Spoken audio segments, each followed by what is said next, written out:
We have somebody that's done a great job at Department of Agriculture, and Christy Nome, who perhaps a few of you have heard of.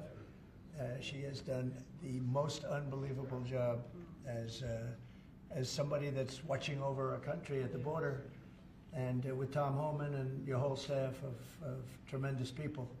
So thank you. Who would think that she is like meant for that job, huh? She's meant for it. So I just saw you there both. Thank you very much. Thank you. Okay. We'll do it later, please. Thank you, sir. Lastly, in the defense space, one persistent issue that we've had in terms of the issue of foreign defense sales, that we're unable to provide weapon systems in a reliable, effective way to key allies of ours, and a key driver of that is inefficiencies and inconsistencies with the process by which we approve foreign military sales.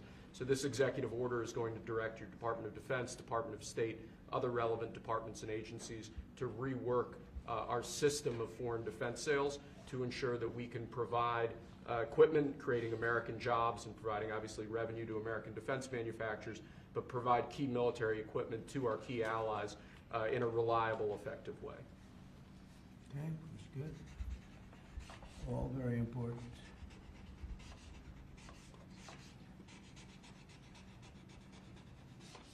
Okay. Because our budget is just about approved, and it's a big budget, and we want to spend the money properly, get the best equipment in the world. We rebuilt our military during my first term, rebuilt it entirely, beautiful. And then some was given away to Afghanistan so stupidly, the most embarrassing day in the history of our country, I think. But it's still, we have to fix it up a little bit, and that's what we're going to do. We're going to do a good job of it too. Thank you. Next up, sir, we have a series of executive orders and a memorandum all relating to deregulation, which has obviously been a major priority of your administration. The first of these is an executive order. The Biden administration launched what you've called a war on showers. They had certain regulations that basically killed the water pressure of showers and other water appliances. You can say it. Go ahead. What are the appliances? I mean, it's everything, sir. Sinks and toilets. Dishwashers, toilets, sinks. But the shower heads are a huge deal. There's no water.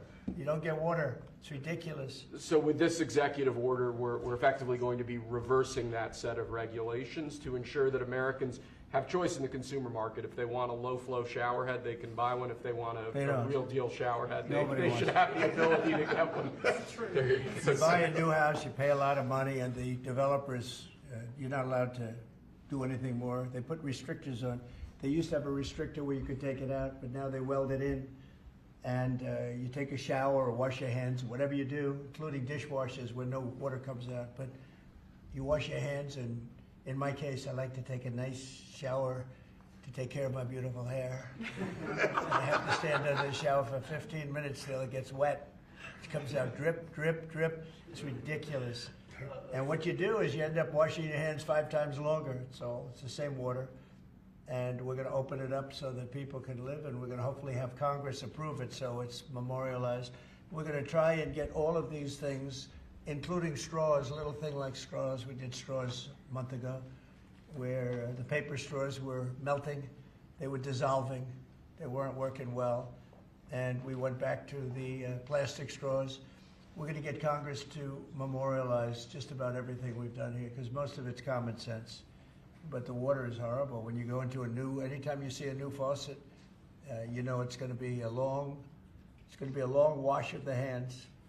And so we're changing. It's a big deal. I did it in the first administration. Biden came in his first week, and he had no idea what he was doing, but somebody told him to do it. In his first week, he put the restrictions on all the bathroom utilities.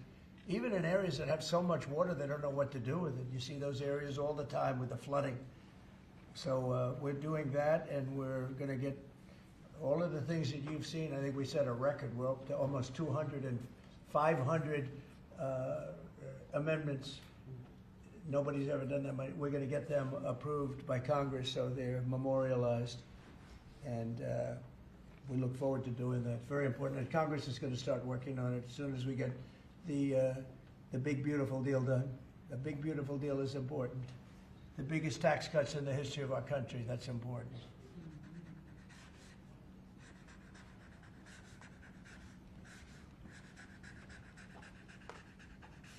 Okay.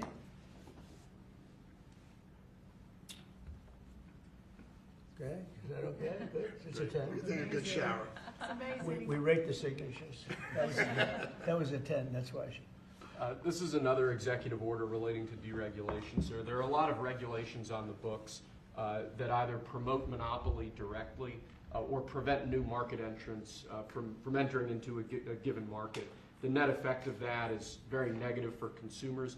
So what this executive order is going to do is direct your departments and agencies to work with the FTC, with the Attorney General, with the Department of Justice, to ensure that the regulations we have on the books don't function as anti-competitive barriers to new market entrants. The net effect of all of that is going to hopefully be market forces that redound to the benefit of consumers and ordinary Americans as opposed to monopolistic businesses.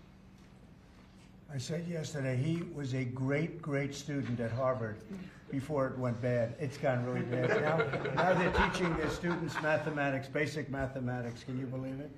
So what does that mean? They're allowing people in that can't add 2 and 2? What's going on at Harvard? I went to law school there, sir, and it was pretty liberal when I was there, but it's gone way off the deep end in recent years. I don't know if you read that. They're teaching them basic mathematics, people that got accepted to Harvard. How come they got accepted if they don't have mathematics?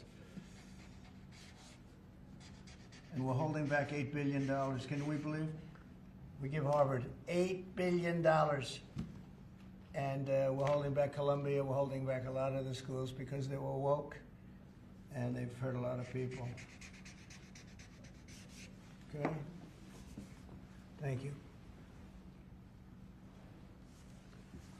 Thank you, sir. Okay? There are a large number of regulations on the books. These are regulations that are currently in effect that we believe blatantly violate the law, blatantly violate Supreme Court precedent that otherwise are just blatantly illegal. So what this presidential memorandum does basically just directs the heads of your departments and agencies to follow the law and to cease enforcing regulations that are blatantly illegal or unconstitutional. It's a big deal.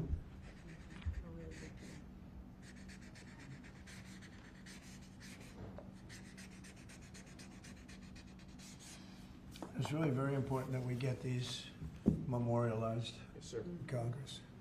Very important for the long haul, right? Yes, sir. This is the last of our deregulatory EOs for the day. This is zero-based regulatory budgeting. The idea here is that over time, regulations accumulate on the books and in the Federal Register, and people aren't taking a close, detailed look at what's on the books and clearing them out as times change or as regulations become dated or ineffective. What this executive order is going to require is each of your departments and agencies to scrutinize on a continuing rolling basis all of the regulations they actually have on the books and sunset those that either no longer serve a purpose or the departments and agencies can't identify a specific reason for keeping them active. Okay.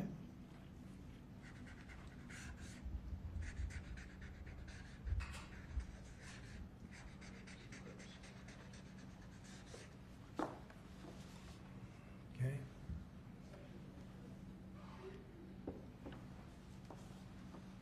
Thank you, sir. Sir, you've taken action against a number of law firms that have in one way or another been involved in the weaponization of government or actions of lawfare. One of those law firms is Sussman Godfrey, similar to what we've done previously with other law firms.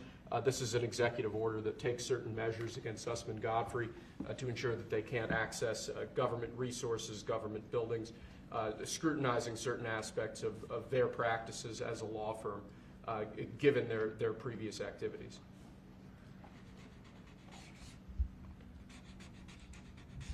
And we signed with many law firms, the ones that we thought were inappropriate, and they've all agreed to pay $1 million. They went for some pretty big numbers. I guess we have a total, what do we have, what's the total about? What's the total right now, Steve, about, would you say? Getting close to probably 600-700 million now, I would think. We've multiple at 100 million, some at 125 million. So the numbers are adding up. We're going to be close to $1 billion soon. One at $40 million. Millions of dollars an hour. But they don't admit guilt. Remember that, they don't admit guilt. But, and we have another 5 to go, I think, 5 of them. And this one is just, we're just starting a process with this one. Yes, sir.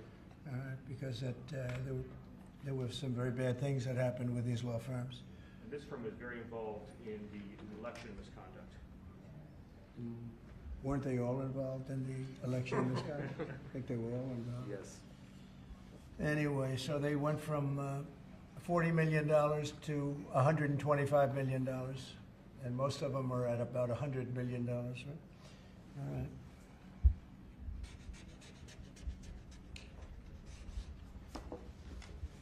Thank you. Thank you, sir. The next presidential memorandum we have for you relates to Miles Taylor. You may recall that Miles Taylor served in the Department of Homeland Security during your previous administration. In his capacity with the Department of Homeland Security, he leaked classified information. He wrote a book under the pseudonym Anonymous, making outrageous claims both about your administration and about others in it. What this presidential memorandum is going to do, one, it's going to strip any active clearance that he has in light of his past activities involving classified information. It's also going to order the Department of Justice to investigate his activities to see what else might come up in that context, given his egregious behavior during your previous administration. And I had no idea who this guy was. I had no idea. I saw him on CNN, or one of them, I guess CNN, a lot. He'd be on all the time, saying that the president is the president. I had no idea. It's like, you know, in this office you have a lot of young people, and they're here. I'll see him for 2 minutes, and I assume he was in the office, but I barely remember him. Barely remember him. It was somebody that went out and wrote a book and said all sorts of terrible things that were all lies, and it was like he was this gentleman or that gentleman, like I dealt with him all the time. I had no idea who this guy. I said, who the hell is Miles Taylor? And he made a living on going on CNN talking about the president. And I think what he did, he wrote a book, Anonymous, said all sorts of lies and bad things. And I think it's like a traitor. It's like spying. He walks into the office. He's supposed to be sitting here. A lot of people, you know, I'll be here and there'll be 20 people standing in the room. There'll be oftentimes young people in the office. I assume he was one of them at least. But I didn't know anything about him. And he wrote a book, Anonymous, and I always thought it was terrible. And now we have a chance to find out whether or not it was terrible. But it was a work of fiction. Had a lot of publicity, got himself a nice job with CNN or one of them. And I think we have to do something about it. You can't have that happen. If that happens to other presidents, it wouldn't be sustainable for other presidents. I seem to be able to sustain, but if that happened to other presidents, I mean, it's just unfair. And if it was a Democrat president, I'd say that's a terrible thing. A thing like that can happen. That's a terrible thing. And it's time to find out whether or not somebody can do that. Can they write a book about very confidential meetings, and you know, because they happen to be one of a lot of people in a room, and they go out and write a book, and worse than that, call it anonymous, like it's a big deal, and everybody's saying, who is it, who is it, who is it? Then it was found out who he was a long time later, and he got a lot of publicity off that one. He's like a promoter. But we're going to find out whether or not somebody's allowed to do that. I think it's a very important case, and I think he's guilty of treason, if you want to know the truth. But we'll find out. And I assume we're recommending this to the Department of Justice. Yes, sir.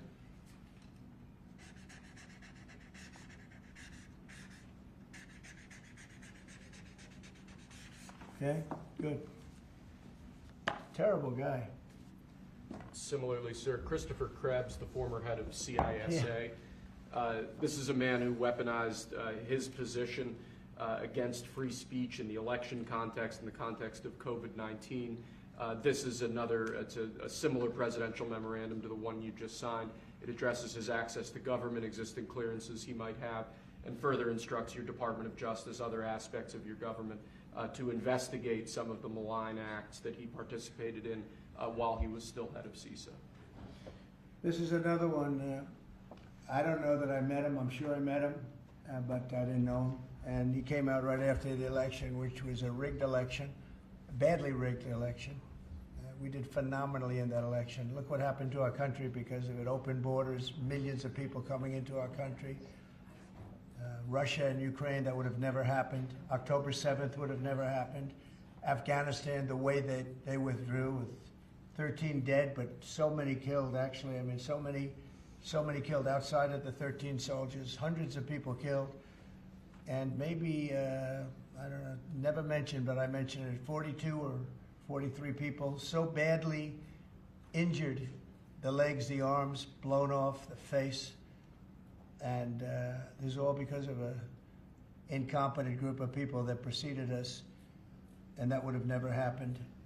And this guy Krebs was saying, oh, the election was great, it was great. Well, it's been proven that it was not only not great. When you look at all these lawyers and law firms that are signing, giving us hundreds of millions of dollars, it was proven by so many different ways in so many different forms, from the legislatures not approving to the 51 intelligence agents that worked from all of the different scamming operations. It was a very corrupt election. They used COVID to cheat. And we're going to find out about this guy too, because this guy's a wise guy. He said, we've been proved this is the most secure election in the history of our country. No, this was a disaster. And frankly, we should go to paper ballots, same-day voting, voter ID, and one other thing, you should get a little certificate that says you're a citizen of our country. You get a citizen piece of paper that says you're a citizen before you can vote. But you want voter ID and you want paper ballots, and you really want same-day voting. If you don't have same-day voting, they decide to change the air conditioner. Oh, we're fixing the air conditioner. Let's move all these boxes. We'll bring them back in a few days, and then they don't bring back those boxes. We got to have safe elections. We have to have borders. Ideally, we have to have a free press, which we don't have. We don't have a free press. We have a very dishonest press. This is an honor. We're going to find out whether or not he was right. This was a disgraceful election, and this guy sat back saying, well, I'm a member, or like he's a Republican or something, and almost right from the beginning. And he's tried to make the case that this election was a safe election. I think he said, this is the safest election we've ever had. And yet, every day you read in the papers about more and more fraud that's discovered. He's the fraud. He's a disgrace. So we'll find out whether or not it was a safe election. And if it wasn't, he's got a big price to pay.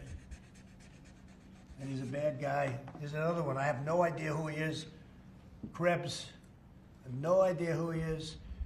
I'm sure he was in the room at some point, just like you're all in the room, but I have no idea who he was. So thank you very much. Those last two are very important, I think, for the country. Thank you, sir. And lastly, we just have 3 proclamations. These are the sorts of things that most presidents use an autopen for. You obviously don't like using the autopen much, if at all. The first of these is National Former Prisoner of War Recognition Day. This is one that you did in each of, I believe, each of the previous years of your previous administration, recognizes former prisoners of war. More generally, this proclamation is written to acknowledge the great steps you've made both in this administration and your previous administration on behalf of veterans, homeless veterans, others who've suffered in that way, and basically stating that it's a priority of your administration to ensure that veterans and homeless veterans are cared for properly. Good. And you know what? They ought to find out who was using that autopen, because whoever that person was, he or she was like the President of the United States, and I'm against autopens. I think autopens are not a good thing, especially when you're talking about documents like we're signing today. If he can't sign, then he can't be president. It's pretty simple. Let's see whether or not he could sign. But I think that should be tested. I really think that should be tested. It's another one. And you may think about it, because how can a man that, did he really know that when they gave all false information on the council, I mean, the whole unselect committee of political lunatics, they destroyed all the information. You can't get any information. They went for like a year and a half, almost 2 years, screaming and ranting and raving. Democrats plus two worse than Democrats.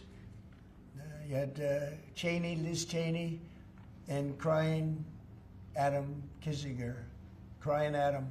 Every time I looked at him, he was crying. The guy was a crier. But you can't do that. You just can't do that. So we're going to find out a lot. I think we're going to find out a lot. These last 3 or 4 have been they've been very, very interesting. We'll see what happens. Sir. But I don't think a president should be allowed to use an auto pen when they're signing very, important legislation. I think a president should sign it, not use an auto pen. And we're going to find out whether or not he knew what the hell he was doing. I'm sure at this point he'll say, I signed it. They'll tell him what to say. But to give pardons to people that destroyed all the information. If you destroyed information on a civil case, just a civil case, not a criminal case, a civil case, they put you in jail for that. And they found out that Pelosi was the one that was in charge of the security of the Capitol, and she knew all about it, and she admitted her guilt to her daughter, who was a movie documentary person. I'm sure her daughter's not too happy about that. I'm sure Crazy Nancy's not too happy. But we found out all the things, everything. And we go for the information. Sir, we've destroyed all of that information. If I haven't destroyed it, I wouldn't be sitting here right now, I guarantee you that. I'd be sitting someplace else. So I think it's something that we should really look at, because that's so important. The whole concept of an auto pen, because whoever's, auto pens are run by somebody. Whoever ran the auto pen was president of the United States. And I would be willing to bet that Biden didn't know, probably didn't know anything about any of it. Very dangerous, very dangerous. So you're going to check that out, right? Yes, please? sir. We're working on it right now, sir. This is just another proclamation, sir, declaring National Crime Victims' Rights Week. You've obviously made it a major priority of your administration to track down and at times deport criminals who have committed violence on our streets, who have victimized so many people. This is an annual proclamation that hopefully gets Americans to remember that when crimes occur, there are real victims, there are real people who are affected, and there are people who suffer as a result. Okay, it's very important. Thank you. I just want to add, so we're working very hard with Democrats, the governor, with Matt Hall, with a lot of transportation, Sean, and all of the people trying to keep Selfridge Air Force Base open, strong, thriving, and I think we're going to be successful, Governor. I think we'll be very successful at that. We've gotten some good feedback from Pete Hegseth and Department of Defense, and they're talking about F-16s, they're talking about F-35s, et cetera. It's a great piece of property, it's a great location, and it's a great state. So I think we're going to come back with a very good answer. We're also working on a certain fish that's taken over a beautiful lake called Michigan, right? And that's a tough one. That's a tough one. It's very. Do you want to just talk about that? Sure, Mr. President. Yeah. First of all, I want to thank you for caring so much about Michigan. We've been working a long time. We couldn't get Joe Biden to do anything about either one of these issues, particularly Selfridge Air Force Base. It'll be critical to Michigan's economy and our security when you're able to deliver us another mission there. But on the Asian carp, for years, when Obama was there, we could never get anyone to do anything about this invasive species that's going to destroy our Great Lakes. You know how important recreational fishing and so much of that is to our state. Because of your work, we're hopeful that we'll get a solution there and we'll get that barrier built so we can protect our Great Lakes. So thank you, Mr. President. And they're very powerful fish. I mean, I see them, they jump out of the water, they jump at the fishermen. I mean, I've never seen anything like it. And has this gotten into any of the other lakes yet? Because you would think it would be pretty easy because they're all sort of connected. Hey, Governor? It's why we're working so hard to make sure that, we work with the Army Corps and erect a barrier so that the Asian carp can't Right. get into Lake Michigan. It'll devastate the ecosystem, the economy, tourism. Sure. And it's 20% of the world's fresh waters in the Great Lakes, Mr. President, which is why it's so important that as a nation, we protect the We better pristine stop it waters. now. Yep. And, all of a sudden, I assume the lakes are all interconnected, right? Yeah. So at some point, they're going to be in the other lakes. And so we're going to work hard on that. I spoke with the Army Corps of Engineers, and they have a method. It's a pretty gruesome method, but it's a method. And I think they know what to do. So we're going to work on that very hard. And thank you, Governor, very much. Sort of a bipartisan thing when you get right down to it. Yep. It's a very expensive thing, actually. It costs a lot. I looked at the numbers. I said, well, but we have to save Lake Michigan because these fish, they eat everything in the way, including the other fish. They eat everything. Are people endangered by the fish? I think they're gonna eat all the fish there, we won't be able to fish anymore, and that's a big deal in Lake Michigan. There's a lot of fishing, recreation, so it's gonna be a problem there. But you're right, it's bipartisan, sir, but you're the one taking action on these issues. We couldn't get Biden to do it on Selfridge. This thing has been delayed for, 15 years where we were trying to do it. It started under Obama where we were trying to do it. He wouldn't do anything about it. So we appreciate you paying so much attention to this and taking action, Well, sir. I would. And the governor, in all fairness, called me about it. I had seen it, and she called me, and John James called me. And, we spoke with your office, and it's, I want to put that down. Really is bipartisan. It's great to see it, actually. It's great to see that. And that includes Selfridge, too. And we're going to get it done, and we'll all stand there together and cut a ribbon. Okay? Gretchen? Good. That's good. Thank you very much. It's, I'm glad you brought it up, and I'm glad you brought it up, Matt. Appreciate it. And I know you two get along pretty well, right? Yeah. About 70% of the time. I think you do. All right, good. We'll have something to celebrate pretty soon, so pretty sure about that, okay? Thank you, Gretchen, very much. Okay, do you have any questions? Mr. President, where does the TikTok deal stand, given what we've seen, the tariffs Well, to it's moving China? along, but obviously I would say right now China's not exactly thrilled about signing it. We have a deal with some very good people, some very rich companies that would do a great job with it, but we're going to have to wait to see what's going to happen with China. So, Mr. President, still on the table? no, it's on the table very much. I think China's going to want to do it, actually. Mr. President, Can you explain more of what you believe is the end game with China? Are you waiting for President Xi to blink? How do you think this is all going to be resolved? Look, for years we've been ripped off and taken advantage of by China and others, in all fairness, but by China, that's the big one.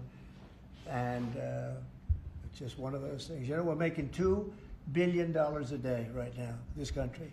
$2 billion a day with tariffs. And they were making $2 billion a day.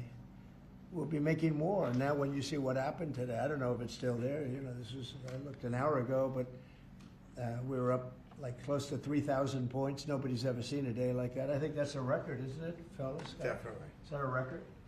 Who would have thought we were going to have a record like that after watching? But because the geniuses of the world, they get it. Our country is very strong. We were left a very, very weakened country, both economically, financially, because of all of the tariffs and all of the other companies just raiding us and ripping us off. And also at the border where 21 million people were allowed to come in. Many of those people were criminals. And but the people that do this for a living, some of them are very smart and some of them aren't smart at all. But these guys are very smart, and my group is very smart. My whole group is smart. And you've done so amazing on the border. I read the other day that there were 9 people and hundreds of thousands 2 years ago with Biden, and we had 9. We had it down to 9, and they were all let in for medical reasons. They were in bad shape. We let them in for medical reasons, not even for anything else. So you've been amazing. But that's a big thing. I think it's one of the greatest problems that I've never seen anything like it.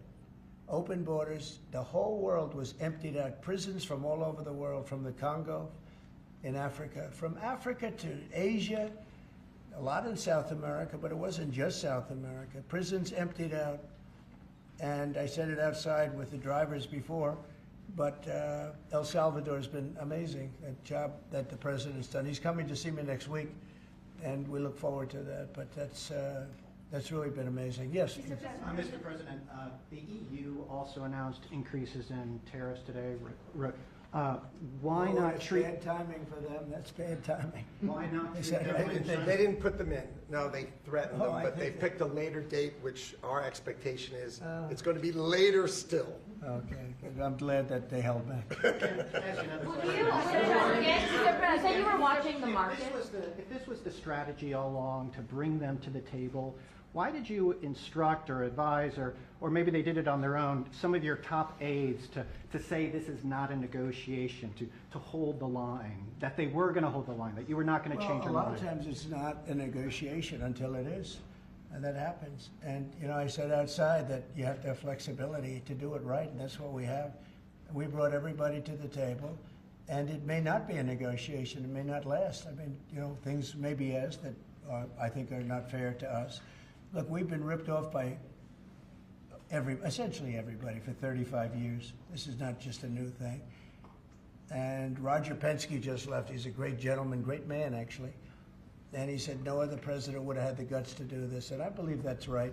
They wouldn't have done it. They should have done this a long time ago. A long time ago they should have done it. I started it with China. I took in hundreds of billions of dollars in tariffs and taxes from China in my first term. And we had the greatest economy. We were up 88% on the stock market. That was the greatest ever in the history of our country. But it had to be done. It's something that had to be done.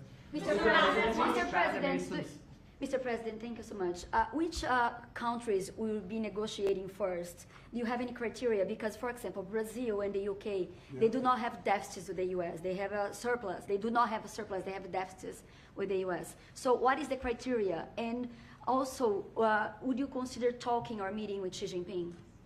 Oh, sure. He's a friend of mine. I mean, I like him. President Xi, I like him. I respect him. But they haven't treated our country right. Sure, I'd meet with him. On the other countries, we have Japan is here, and South Korea is here, and others are here, and we're trying to see them. It's, from what I hear, it's much more than 75. I said 75 plus. So many. It's everybody wants to make a deal, actually, and you know we want to do what's right for our country. We also want to do what's right for the world. The world is important. I mean, you know, it's the world, right? And I think we're going to make a lot of people very happy. And I think investing in the United States of America will be the greatest investment that anybody's ever made. Mr. President, can we still expect to see the sectoral tariffs, so the pharmaceuticals, steel? Is that something you're still considering moving forward Yeah, with? well, I will be because we want them coming back. You know, we realized during COVID that we don't make our drugs and our pharmaceuticals in this country. So I realized that, and it was a big realization.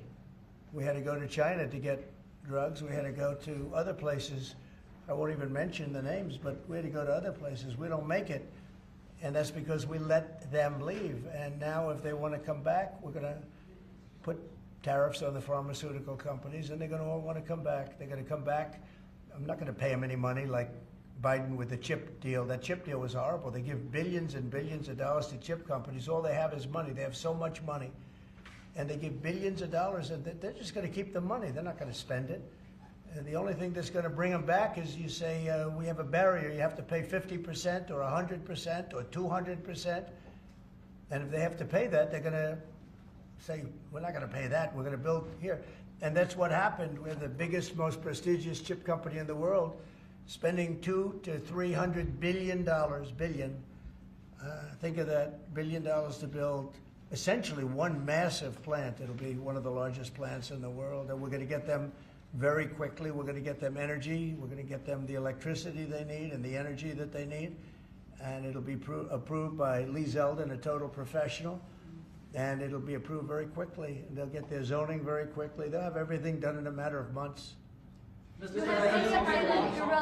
Thank you, sir. You've procured a record amount of private sector investments since your election, $7 trillion. You talked about the importance of all that. Can you talk about how these investments will have a positive impact on families who felt like the previous economy left them behind, and why your executive orders on coal yesterday is so important given the amount of manufacturing that you're ushering back in? Good, thank you. And which is correct. We have, I would say, more than $7 trillion now, right, of investment coming in. Apple is coming in for $500 billion alone. We have other companies coming in with massive numbers. We have car companies that are coming in. No, we've never seen anything like it. Maybe in the 1940s or 50s or something, but we've never seen anything like it. They had 3 plants canceled in Mexico.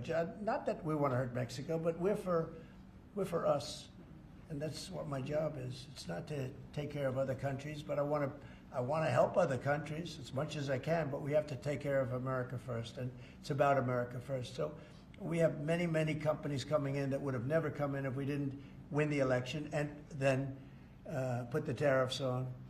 And they're coming in because when they build in the United States, there are no tariffs. You don't have to pay any tariffs. So instead of paying 30, 40, 50% or 25%, but it could go a lot higher in some of the industries. So we have steel mills right now that are raging. The steel industry was gone. If I didn't put the tariffs on steel, because China was dumping massive amounts of steel in my first term, and I put tariffs on it. I saved the steel industry, but now it's going to thrive, maybe like never before. I mean, if you go back to U.S. Steel from 90 years ago, it was incredible. It was the #1 company in the world for a long time. That's why we don't want to see it go to Japan. And we love Japan, but U.S. Steel is a very special company. We don't want it to go to Japan or any other place. So we're working with them, and I don't know if they need any money now. I'll be honest with you, they hit gold. They hit gold because if you look at it, they have such orders for steel now. It's incredible. What's going on in our country is incredible with respect to plants. So we lost 90,000 plants and factories from the beginning of NAFTA, the worst trade deal ever made in the history of this world, but certainly in the history of trade. There's never been a worse trade deal. We were able to cancel that. We had to get approval from Congress. It was like a disastrous curse because you had to go to Congress to get it terminated. You couldn't just terminate it because it was a bad deal. And you had people in Congress that didn't want to do it because they had other reasons, maybe bad reasons. They're mostly not there anymore, those people. But it's amazing what's happened. I appreciate that question because it's incredible. I don't think we've ever seen anything like it. $7 trillion, and it's much more than that because, these are places that we know. $7 trillion is unheard of. I never looked at the Biden numbers, but you could go a whole year and it was peanuts. Everybody was leaving. They weren't coming in, they were leaving, and that means jobs are leaving. And so we're not playing games. We're going to make this country greater than ever before. Thank you for that question. Mr. President, it seems that John has made some... Let her just do that. Oh, yeah, absolutely. Okay.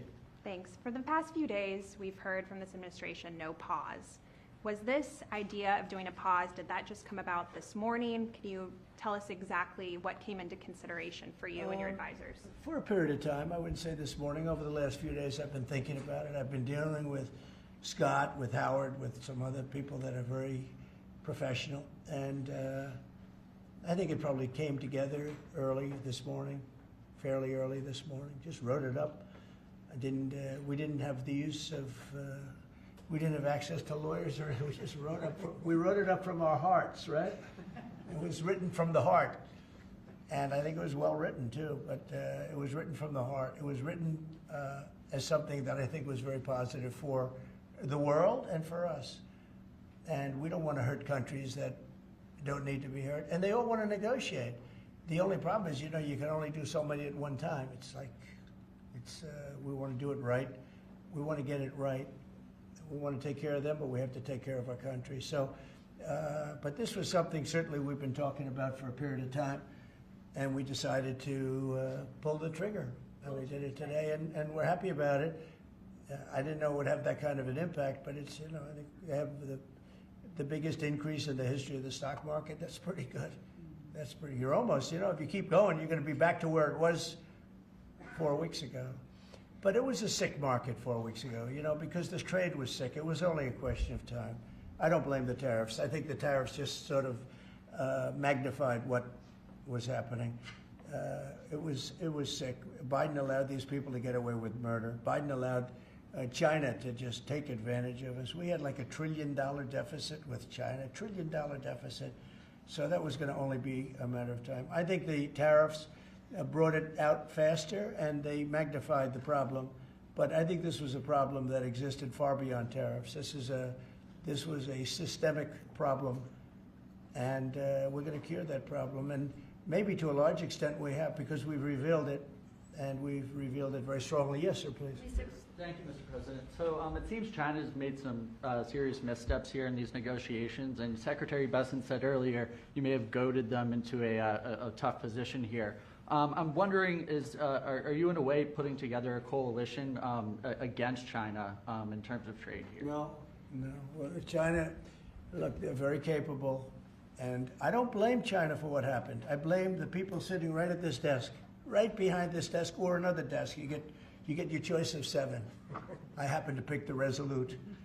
But I blame the people sitting behind in this chair, behind this desk, for being stupid, incompetent, or not having courage. This should have been done years ago. This should have been done before Obama, in all fairness. Not only Biden, Obama. It should have been done many years ago. This started with the World Trade Organization, which was owned by China. It was owned and paid for by China.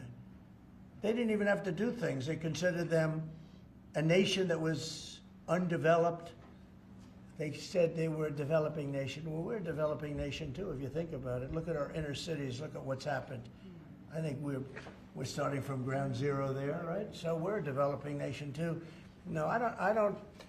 I know it's a lot of people would take heat for saying it, but I blame the people sitting at this desk more than I blame China. If China can get away with what they got away with taking hundreds of billions and trillions of dollars right out of our pocket because our people here were stupid, they were stupid people.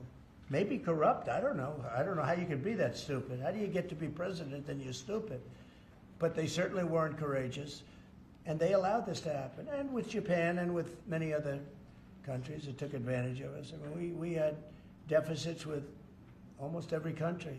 I used to read these things. The first term I'd read them. I'd actually read the agreements. I'd say, how could anybody agree to this stuff? So certainly they were rough, and they were tough, and they were smart. And you can blame them, but I really blame the people that allowed them to do it, because you know, if you could read first grade and you could read these agreements, you'd say, these are terrible deals. I actually used to say, who would allow deals like this to be made for our country?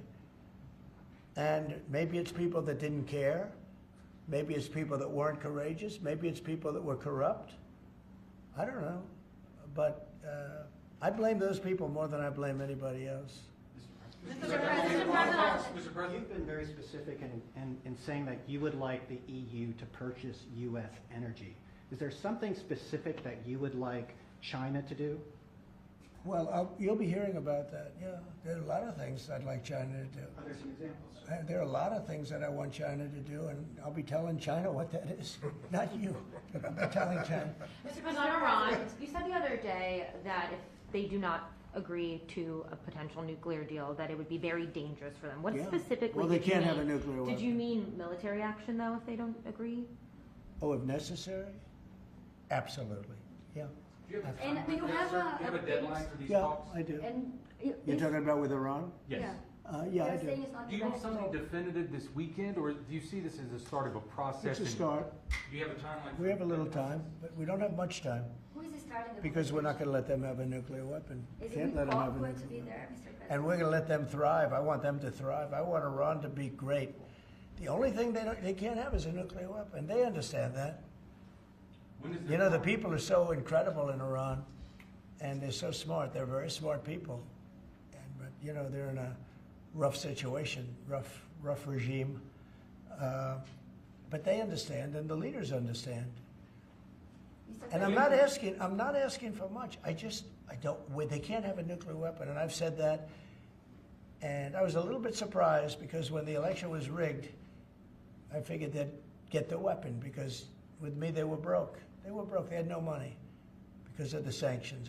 Nobody could buy oil. We did that to Venezuela just recently, and we'll do it to other countries if we have to. What is the I want to see Russia and Ukraine make a deal. They got to make a deal. When schools get blown up and bad things happen, like I'm hearing about, it's no good. I hope we're going to make a deal with Russia and Ukraine. But with Iran, yeah, if it requires military, we're going to have military. Israel will obviously be very much involved in that. He'll be the leader of that.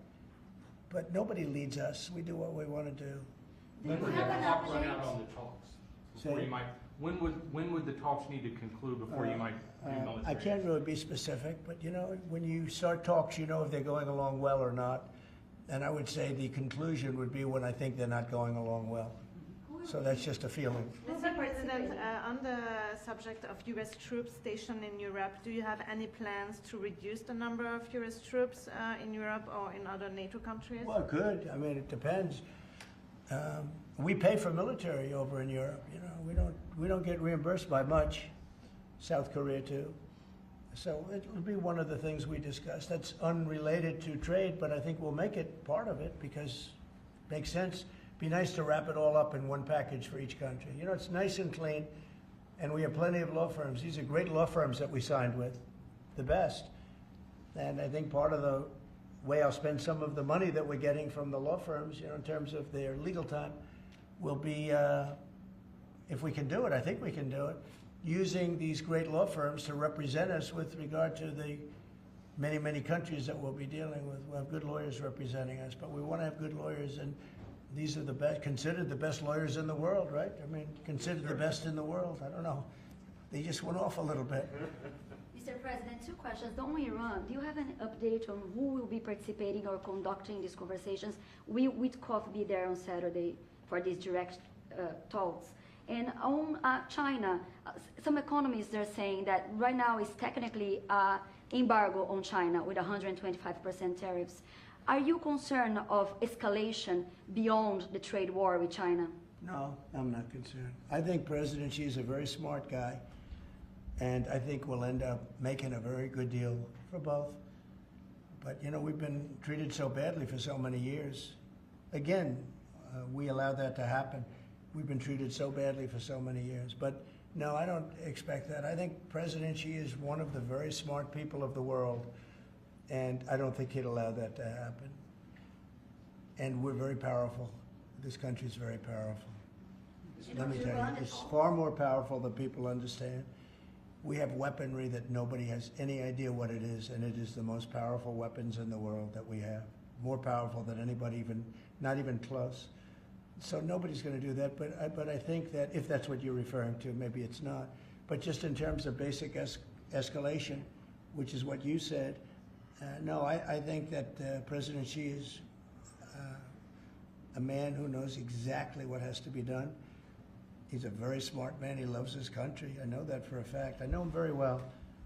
And I think he's going to want to get to a deal. I think that's going to happen. We'll get a phone call at some point, and it'll be off to the races. It'll be a great thing for them. It'll be a great thing for us. It's going to be a great thing for the world and for humanity. Do you have plans to meet with Putin in Saudi Arabia? At some point, I will. At some point. In Saudi We'll have to Arabia? see. I mean, we have to get there right now. You know, we got to get there. In the meantime, they're losing 2,500 on average young people every single week. Think of that. 2,500 people a week. It's not even conceivable. We got to get there fast. Do you think Say a couple of more. Yes. Do you have to increase tariffs on China even more before they come to the table or give you a phone I call? can't imagine it. No, I can't imagine. I don't think I'll have to do it. I don't think we'll have to do it more. We calculated it very carefully. By the way, you know, when you hear 100, a lot of people charge much more than that. Canada charges much more than that to our farmers, our dairy farmers. Many, many people charge much more than 100 or 125 in this case. But I don't, you know, it's still a significant number. I don't see that again. On the investigations. Yeah, Mr. President. So, do you think some of your tariff critics would prefer, you know, to see the United States go through turmoil than to actually see it succeed just because they are your policies. You mean just leave the tariffs the way they are now and just relax, right? Some Yeah. people have said that. Look, yeah, again, we're making, it'll be soon, much more than $2 billion a day. That's not the worst thing that I've ever heard. So yeah, some people say that. But, you know, we look at the other side too. I think as the United States, we have an obligation to look also at the other side. We want what's good for everyone. I mean, it's America first, but we also want to make sure there's a world that can live happily and all of that. And so, you know, this is the way I look. No, but there are people that say, look, where we are now, I've been in worse positions in my life than making $2 billion a day plus, right? It's really plus. Thank you very much, everybody. Thank you, Press. Thank you, Press. Head it out. Thank you. Thanks, guys. Thank you. Head it out. Or the markets are what really changed your mind when it came to The paying markets off on right these now tariffs? are extremely good. Thank you. before that? Thank you. Thank you. Thank you, Press. Thank you. Head it out. Thanks, guys. Here, this way. All right, this way. Thank you. Keep going. Keep going. Thank you. Thank you very much. Thank you, Press.